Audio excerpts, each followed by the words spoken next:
Season 6 of SealM on 1 just dropped, and it is stacked. Level cap expansion, a brand new world boss system, the Shiltz Ranking reset, Relic Pet sitting on top of the pet gacha line, and a whole new endgame rift. So if you logged in this morning and went, wait, where did my Season 5 progress go?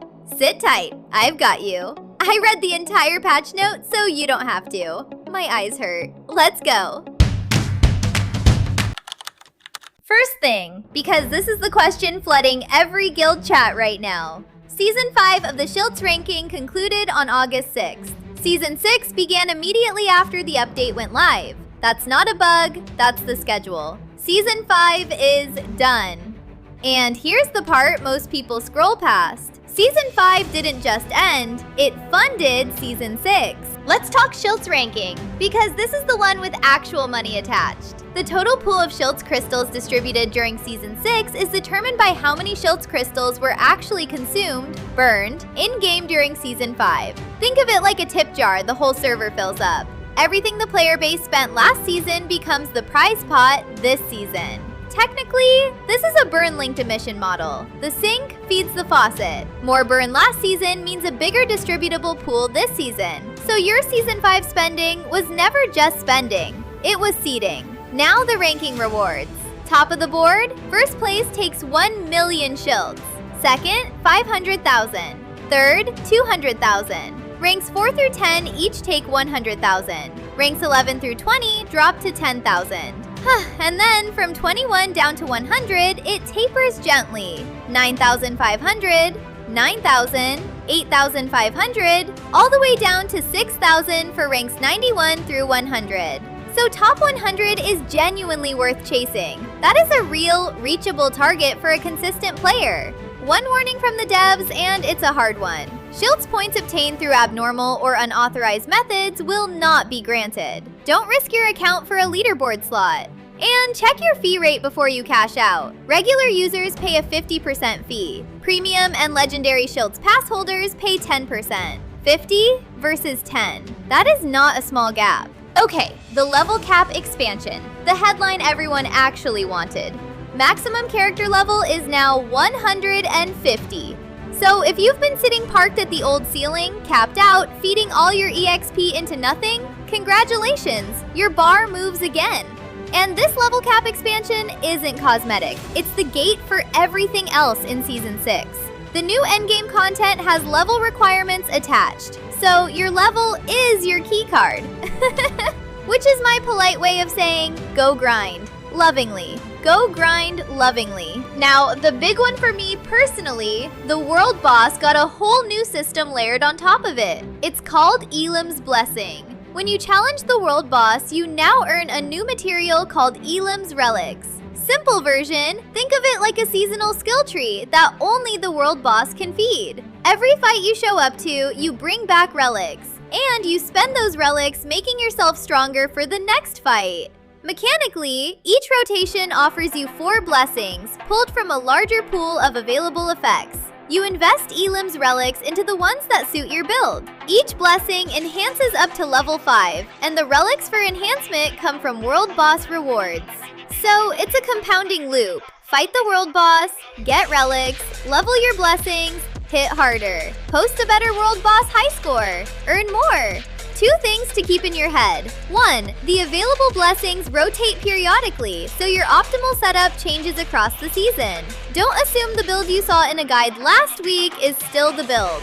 2, blessing progress is maintained throughout the current world boss season, and then it resets for the next one. It resets. Plan your investment around the season length, not forever. Pet people, this section is for you.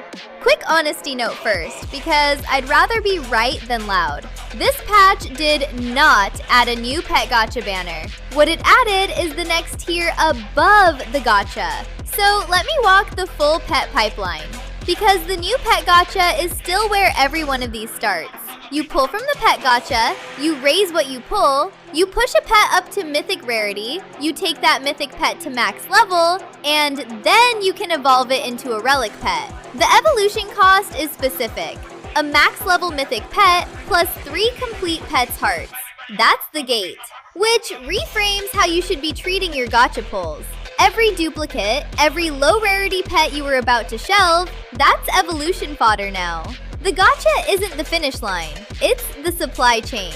And the new Relic Pets are genuinely good. 2 new categories, 2 pets each. Q category gets Druid Q, 373 magic power, 615 physical defense, 6% all damage reduction.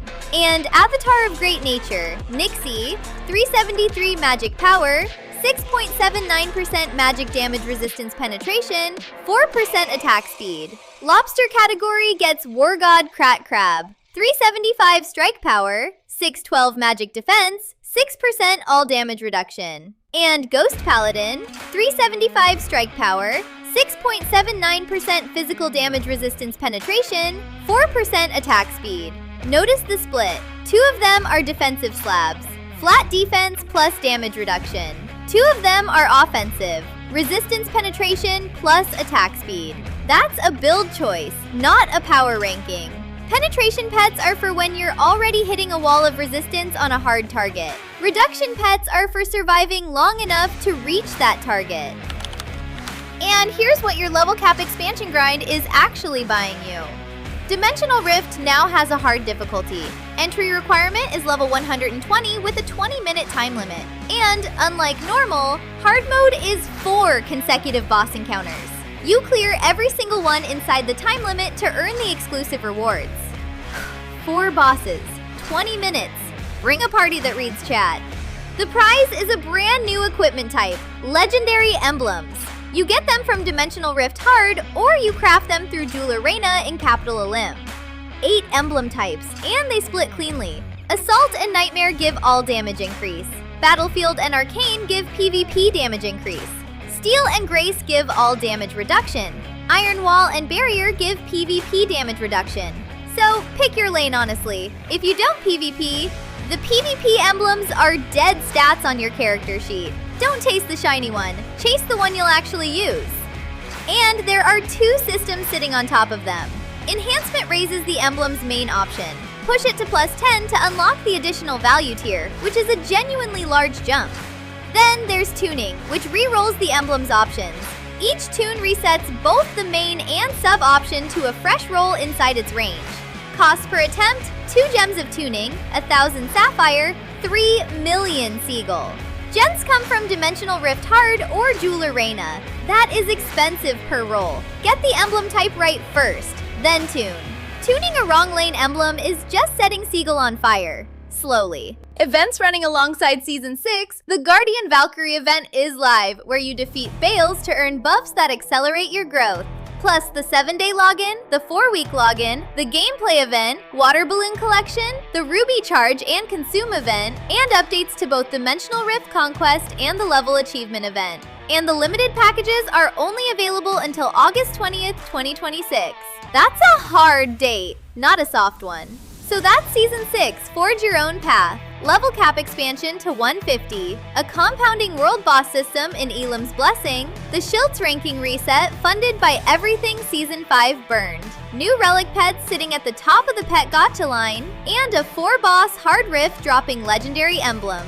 If this saved you a patch note read, a like genuinely helps me more than you'd think. And tell me in the comments which Relic Pet you're chasing. I'm Dylan Ghost Paladin and I refuse to be talked out of it. Take care of yourselves, drink water, and I'll see you in Elim.